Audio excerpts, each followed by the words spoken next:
असली भक्त परमाराध्य श्री सदगुरु महाराज के श्री वचन में है, दो नैन नजर जोड़ के एक नोक बना के अंतर में देख सुन सुन अंतर में खोजना। सभी ब्रह्मवादियों का ही ऐसा ही विचार है। उन्होंने क्या कहा, करिए राम पद पंकज लिया, मतलब राम के चरण। राम का चरण क्या है? वही है बिंदु। उपनिषदकार लिखते हैं, बीजा अक्षरम परम बिंदु नादम कस्य परिष्णम स्वशब्दम चाक्षरे चीने निशब्दम परमं पदम। आइए तो माइक व्यवस्थित है स्वामी धैर्यानंद जी महाराज के सामने, इनसे भी विनीत निवेदन है आप भी समयानुसार इस भक्ति विषयक बातों पर अपने विचार रूप में प्रकाश डालें। बोलिए श्री सदगुरु महाराज की जय। समयानुसार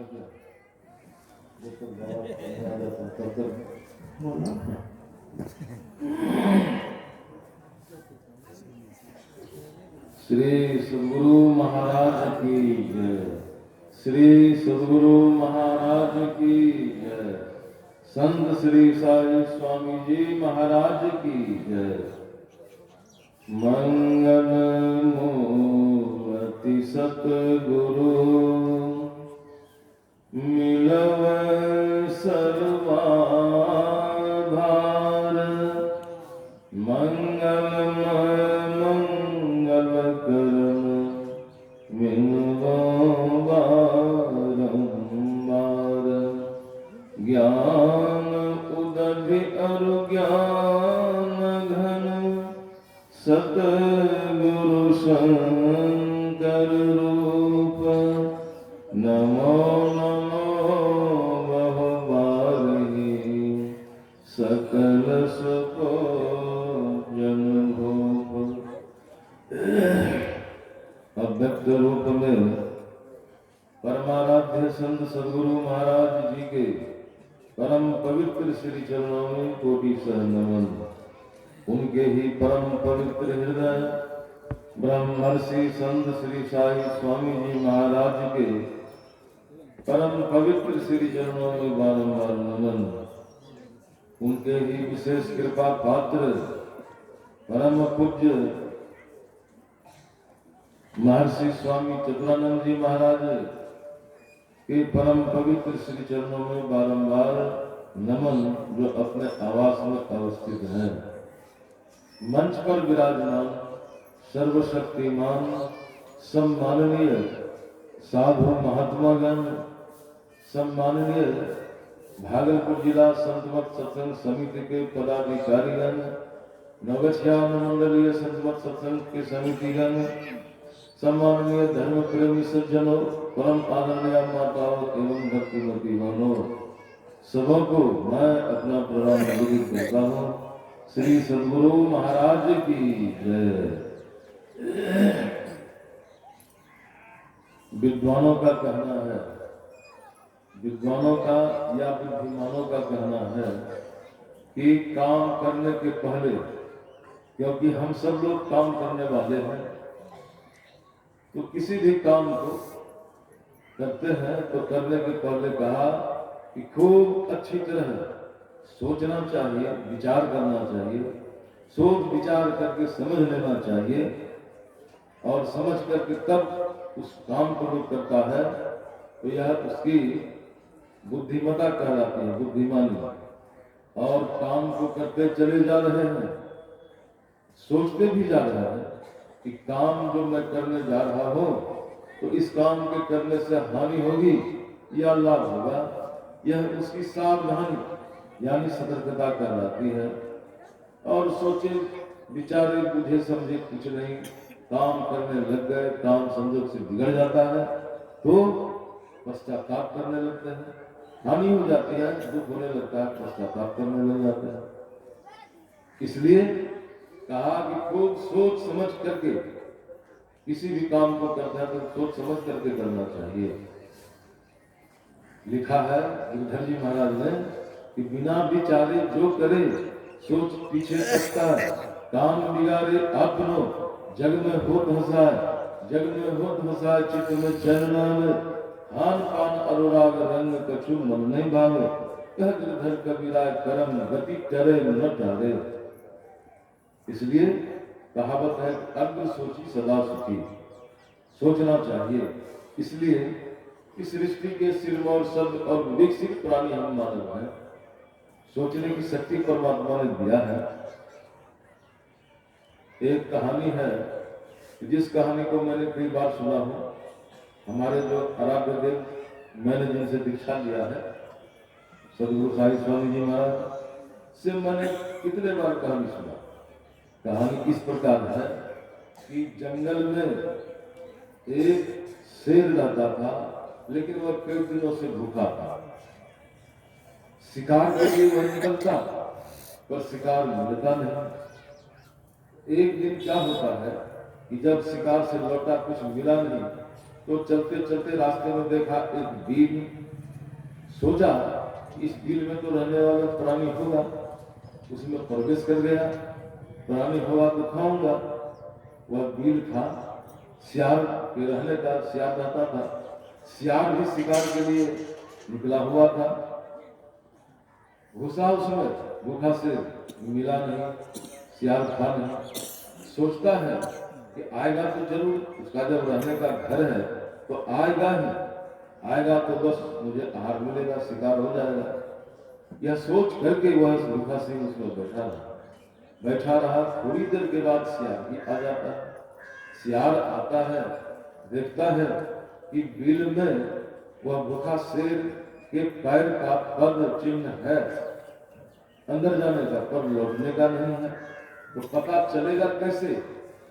जब पद चिन्ह लौटने का नहीं है तो है या नहीं है, क्या है नहीं है, पता नहीं। यह सोच समझ करके होशियार होता है, बड़ा होशियार। वो कहता है बिल से कि ए बिल, अरे हमारे तुम्हारे में यह बात तय है, जब मैं आऊं तो तुम बुलाया करो सम्मान के साथ, और आज तुम बुला नहीं रही हो तो मैं चलता हूँ दूसरी बिल में। उस बिल के अंदर में जो वह भूखा शेर बैठा था, वह सोचता है कि मेरे रहने के कारण डर से बोलती बंद हो गई है बिल की, तो मैं ही क्यों न बुला लूं।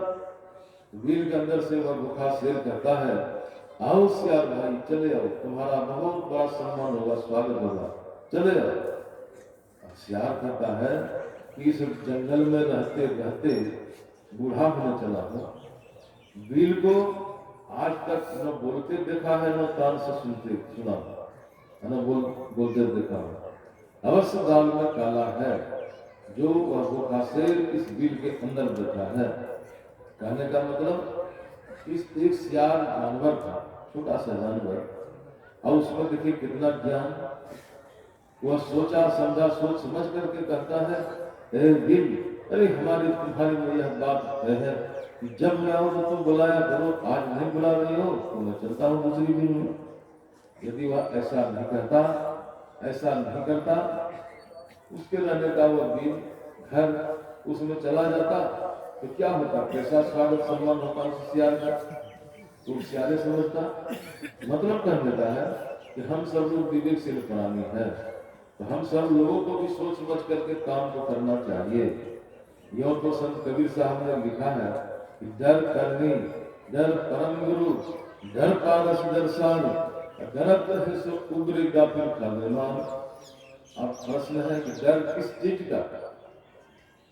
डर एकमात्र दुख का। दुख के डर से, दुख से बचा जाए, इस उद्देश्य से संसार में बहुत सारे कर्म हो रहे हैं, धंधे हो रहे हैं। नीच से नीच कर्म को कोई करते हैं तो उसका उद्देश्य है कि दुख से बचा जाए। अच्छे से अच्छे कर्मों को करते हैं तो उसका भी एक उद्देश्य है कि दुखों से बचा जाए। आप देखिए, सुनने के लिए मिलता है, मोबाइल पर लोग देखते हैं, पेपर में भी निकलता है, जहर खा लिया तो गोली लगा लिया, तो आग लगा लिया, फांसी में झूल गया। ऐसा क्यों? ऐसा इसलिए कि बस दुख के डर से, दुख से उब करके ऐसा कर लेते हैं। या आप देखिए कि संसार में बहुत तरह के लोग खेती बाड़ी कर रहे हैं। करने का कारण क्या है? बस उद्देश्य है कि दुखों से बचा जाएगा। बहुत प्रकार के, बहुत तरह के बिजनेस, व्यापार आदि लोग कर रहे हैं। क्यों कर रहे हैं? इसलिए कर रहे हैं कि धन का संग्रह होगा, खूब अमन चैन से, आनंद से ऐश मौज करेंगे, खाएंगे, पिएंगे, जीवन बिताएंगे, यही उद्देश्य है। लेकिन हम लोगों ने यह सोचा, जब परमात्मा की सृष्टि का सिरमौर सब और सिर पुरानी है, तो हम सब लोगों को सोचना चाहिए, जो भी सिर पुरानी को, कि संसार में सबसे बड़ा दुख वो कौन सा दुख है, जिसको हम सब लोग रोज गाते हैं कि आवागमन सम दुख दूजा, है नहीं जग में कोई। कब तक यह आवागमन का चक्र पड़े रहेंगे, तब तक यह दुख लगा रहेगा, जब तक कि हम बात करते हैं कि माया बद्ध जीव आवागमन के चक्र में पड़ा रहता है। इस प्रकार रहना जीव के सब दुखों का कारण है। तो जब तक इस जीव के ऊपर ये सारे बंधन आवरण पड़े रहेंगे, या इन आवरणों और बंधनों के अंदर हम जीवात्मा रहेंगे, तब तक ये आवागमन का जो चक्र है, इस चक्र का दुख लगा रहेगा।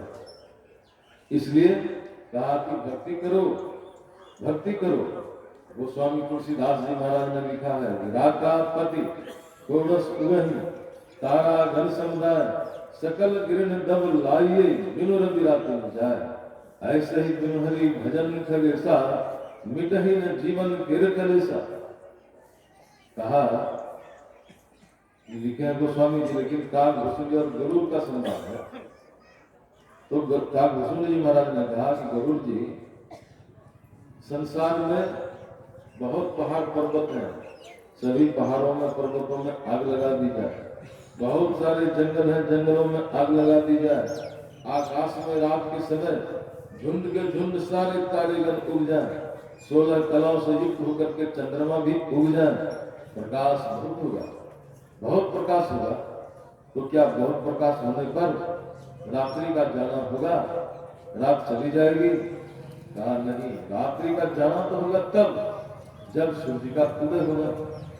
सूर्य का उदय होगा, रात अनायास अपने आप कहाँ विलीन हो जाता है, पता नहीं। उसी तरह से कहा कि जो परमात्मा की भक्ति करेगा या भजन करेगा, तो वे भी जिस तरह से सूर्य के उदय से रात का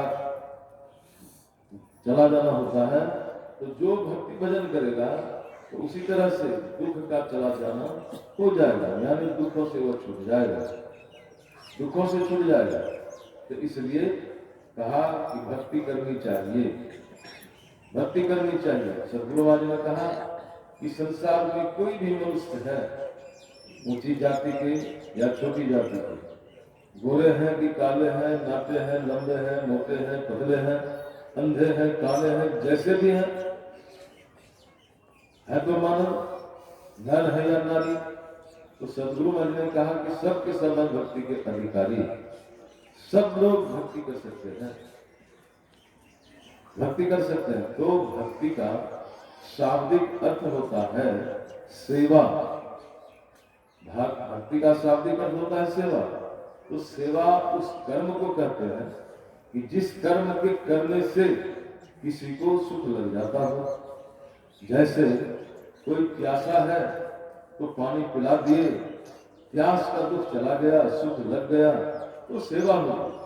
कोई भूखा है, उसको आपने भोजन करा दिया, भूख का दुख जो उसके ऊपर सवार था वो दुख चला गया, मिजाज मस्त हो गया, खुश हो गया, अन्न से जल से पेट भर गया, भूख का दुख चला गया, यह सेवा होगी।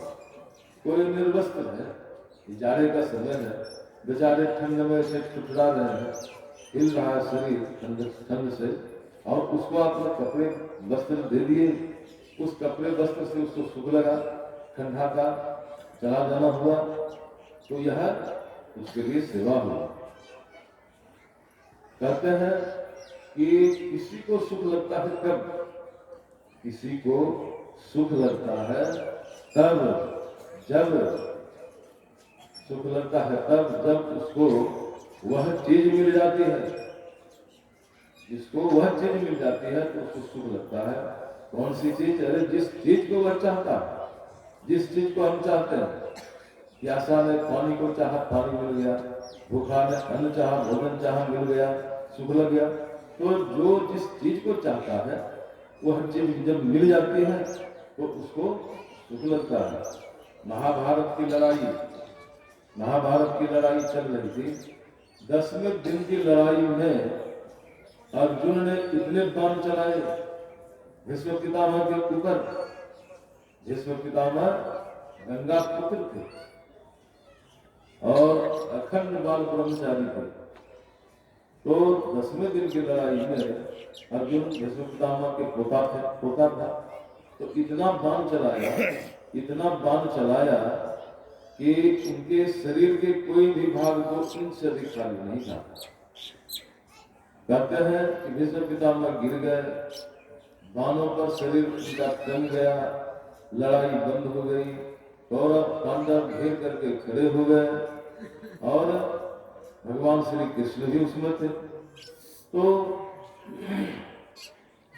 भीष्म पितामह ने दुर्योधन को याद किया कि क्या दुर्योधन, अरे देखो मेरा सिर लटक रहा है, तो क्या तुम तकिया दे सकते हो? क्या हाँ दादाजी, तकिया दे सकता हूँ। अपने नौकर को भेजा, शिविर से बहुत मोटा तकिया मंगवाया। उस तकिए को देख करके रंज में आकर के कहा कि इस तकिए को हटाओ, इस तकिए की मुझे आवश्यकता नहीं है। पुनः अर्जुन को याद किया, क्या अर्जुन तुम तकिया दे सकते हो? कहा हाँ दादाजी, जब भी मैंने निछावन दिया है तकिया तो मैं ही दूंगा। दो तकिया दो, मेरा सिर लटक रहा है। गांधी तर्कस से बाण निकाला, गांधी पर चढ़ा करके खींच करके निशाना बना करके लटका हुआ जो मस्तक था बीच ललाट पर चलाया बाण। ललाट को छिपते हुए जाकर के बाण जमीन में टिक गया। भीष्म पितामह ने कहा कि शाबाश बेटा अर्जुन, अरे तुमने जैसा निछावन दिया वैसा तकिया दिया, ऐसा करके मेरे सूरत्व का सम्मान किया है। यदि तुम आज ऐसा नहीं करता तो मैं तुम्हें इस महासंग्राम में पराजय का साथ देता। बोलिए प्रेम से श्री सद्गुरु महाराज की जय। श्री सद्गुरु महाराज की जय। श्री का शुभागमन हो रहा है। श्री सद्गुरु महाराज की जय। श्री सद्गुरु महाराज की जय। स्वागतम गुरुदेव, गुरुदेव, स्वागतम गुरुदेव, शरणागतम गुरुदेव, स्वागतम गुरुदेव, स्वागतम गुरुदेव,